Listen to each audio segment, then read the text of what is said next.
A fighter pilot flying at 15,000 feet above the frozen Alaskan wilderness suddenly finds his $200 million F-35 Lightning turning into a flying coffin. The landing gear won't retract. The computer thinks he's still on the ground while he's actually airborne. What happens next breaks every rule in military aviation history. For 50 minutes, this pilot does something that's never been done before in a fighter jet. He holds a conference call with 5 engineers while fighting for his life in the sky. This is the untold story of the most extraordinary emergency landing attempt in F-35 history. January 28, 2025, Eielson Air Force Base, Alaska. The temperature is 17 degrees below freezing. An F-35A Lightning, tail number 19-5535, takes off for what should be a routine training mission. The pilot has no idea he's about to make aviation history. Within minutes of takeoff, multiple systems start failing in ways that engineers have never seen before. The nose landing gear refuses to retract. Ice begins forming on critical sensors.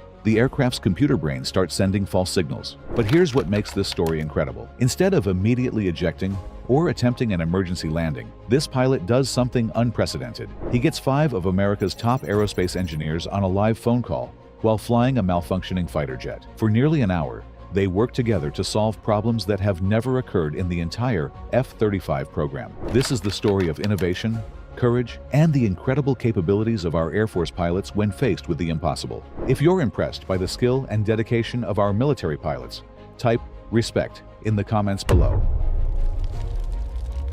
The F-35 Lightning is America's most advanced fighter jet. It costs $80 million to build and represents the cutting edge of military technology. But on this freezing January morning in Alaska, all that technology is about to turn against one brave pilot. As the aircraft climbs through 3,000 feet, the first warning appears. The nose landing gear indicator shows red. The gear is stuck in a partially extended position, creating massive drag and making the aircraft nearly impossible to control. But that's just the beginning. The extreme cold is causing hydraulic fluid to behave in ways the designers never anticipated. Ice crystals are forming inside the landing gear struts. Critical sensors that tell the aircraft whether it's on the ground or in the air start giving false readings. The flight computer, designed to prevent crashes, begins making decisions that actually make the situation more dangerous. Within 10 minutes, the pilot is dealing with what aviation experts call a cascading failure. One problem creates another, which creates another. The aircraft is becoming uncontrollable, and standard emergency procedures aren't working.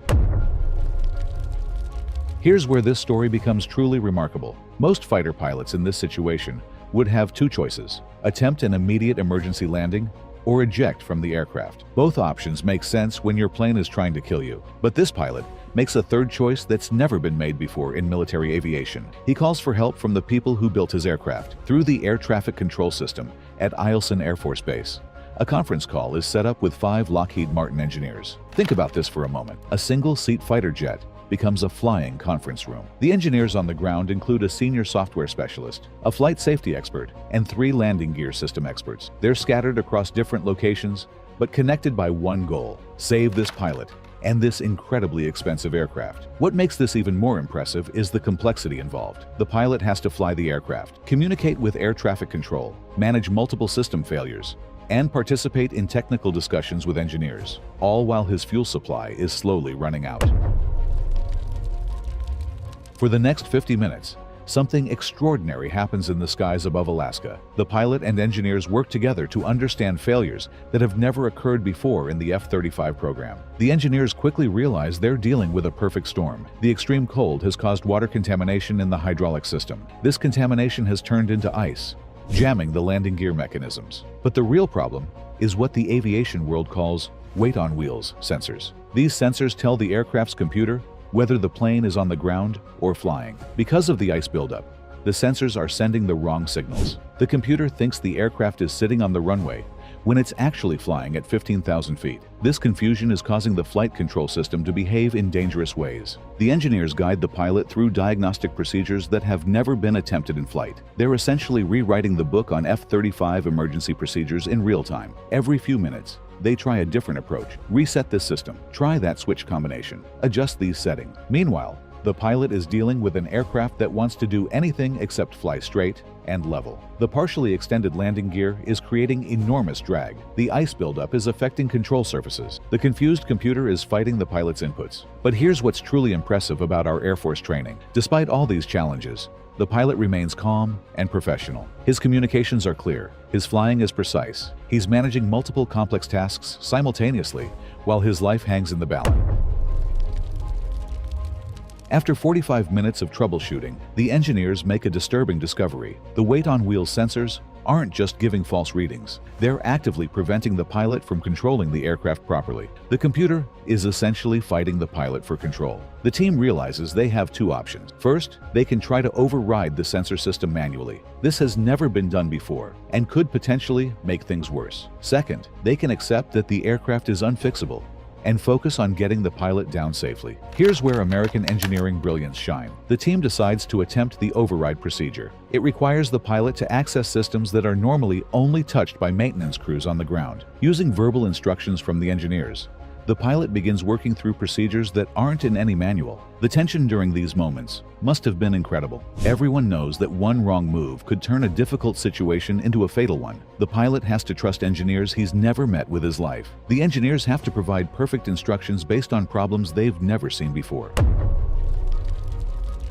As the fuel gauge approaches critical levels, a decision has to be made. The override procedures haven't fully solved the control problems. The aircraft is still difficult to handle, and the landing gear situation hasn't improved. This is where the true character of our military pilot shows. The pilot could continue trying to save the aircraft, but he makes the professional decision to prioritize safety. After 50 minutes of incredible effort, he chooses to eject from the aircraft. But even this decision shows the quality of Air Force training. The ejection is perfectly timed and executed. The pilot activates the Martin Baker ejection seat system and is safely separated from the aircraft. Within seconds, his parachute deploys, and he begins his descent to the frozen Alaskan wilderness below. The aircraft, now unmanned, continues flying briefly before crashing in an unpopulated area within the boundaries of Eielson Air Force Base. The impact creates a massive fireball, completely destroying the $80 million fighter jet. Emergency crews at Eielson Air Force Base had been tracking the entire situation. They were positioned and ready the moment the pilot ejected. Within 60 seconds of his parachute landing, rescue personnel reached him. The pilot's injuries were remarkably minor, considering what he'd been through. He sustained a compression fracture to his middle spine and some cuts and bruises to his face and neck. He was taken to Bassett Army Hospital in Fairbanks, evaluated, and released the same day. Think about this outcome for a moment. A catastrophic aircraft failure in extreme weather conditions, 50 minutes of emergency procedures that had never been attempted before, an ejection over frozen wilderness, and the pilot walks away with minor injuries. This is a testament to the incredible engineering of both the F-35 safety systems and the ejection seat technology. Colonel Paul Townsend, the 354th Fighter Wing commander, praised both the pilot's professionalism and the base's emergency response procedures. The entire incident, from the initial failure to the pilot's rescue, showcased the best of American military aviation.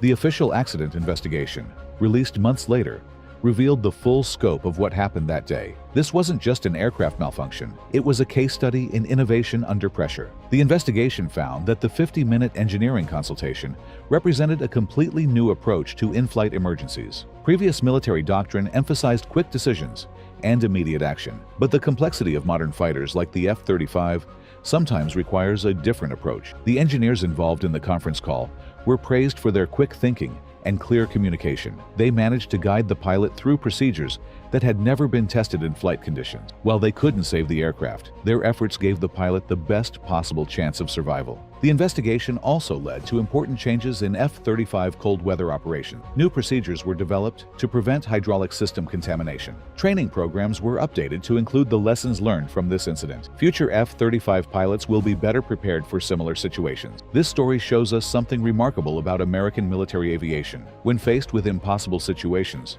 our pilots and engineers don't give up. They innovate, they problem solve, they push the boundaries of what's possible. That 50-minute conference call didn't save the aircraft, but it saved something more important: the life of a skilled Air Force pilot. It also advanced our understanding of how to handle complex emergencies in modern fighter aircraft. The pilot returned to flying duties after his recovery, carrying with him experience that no other F-35 pilot possesses. The engineers continued their work, now with real-world emergency experience that will help them design better aircraft in the future. If this story of American ingenuity and courage impressed you, make sure to like this video and subscribe for more incredible stories from our armed forces. These are the untold stories of the men and women who keep America safe in the skies.